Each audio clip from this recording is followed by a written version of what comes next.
C'est l'un des grands noms de la pop. Vous connaissez peut-être ses reprises cultes, comme celle du titre Alléluia pour le film Shrek, ou ses compositions pop-rock. Voici Rufus Wainwright. Hi, I'm Rufus Wainwright, singer-songwriter, composer and interviewee. Sa dernière œuvre, c'est un Requiem, une messe chantée en hommage aux morts. Son titre, Dream Requiem. Alors comment passe-t-on de la pop au Requiem? Writing a Requiem is the definition of catharsism. Catholic catharsism. I've been through so many emotions in writing this piece. Yeah, I think there was a lot of pent-up frustration and desire and sadness, but also, wonder and triumph that was ready to, unleash itself onto the page.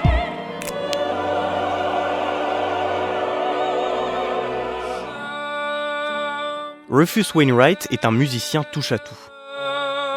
Sa carrière débute dans les années 90, il compose des tubes, des chansons pop-rock, puis de la musique pour le cinéma et même 2 opéras. Et en 2024, un Requiem, c'est-à-dire une œuvre que l'on entend généralement lors d'un service liturgique et qui est dédiée aux défunts. Wainwright en compose un qui mélange une messe en latin avec un texte anglais lu par Meryl Streep. My theory with this piece, the Requiem, and why I composed it. I mean, for emotional reasons, there was COVID-19. My mother passed away years ago. I've experienced death, and as have most of us.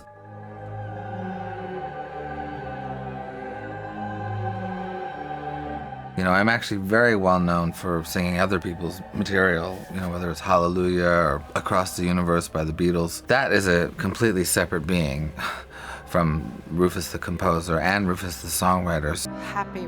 Cet artiste couteau suisse a fait appel à Meryl Streep pour la lecture du poème, une actrice elle-même connue pour ses rôles très variés. Meryl is one of the most impressive human beings I've ever met. She writes me a little text just telling me how much she loves the work and how honored she feels, and then we talk about the poem and we talk about politics. I had a dream which was not all a dream. The bright sun. Le texte anglais est un poème apocalyptique de Lord Byron intitulé Darkness. I was immediately transfixed by the work, because it deals with ecological destruction and a possible end of the world, which certainly living, well, now everywhere, Before I felt like I had more to sort of say about it because I live in California where we've had these crazy wildfires, but it's just as bad, if not worse now in Europe. So it's something we're all dealing with, and the poem, addresses that. My inclination is that it takes you to a very dark place, but also very moving, and melodic in the sense that there's a sense of, I guess, humanity in a lot of ways, and maybe forgiveness and transcendence and so forth.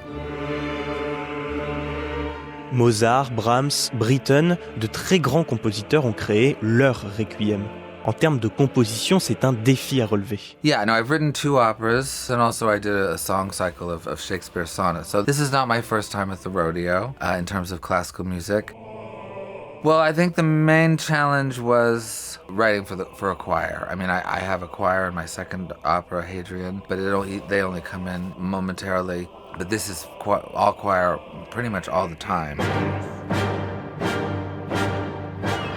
Pour composer le sien, Rufus Wainwright s'est inspiré d'un des plus connus, le Requiem de Giuseppe Verdi. I'm a big Verdi fan, and I love Verdi's Requiem. At the time when Verdi was composing, opera was popular music. So it had to be, you had to have tunes and you had to have hits, and he certainly did. So I work in that sphere as well now, in the present day. So I guess that is a real similarity between Verdi and I.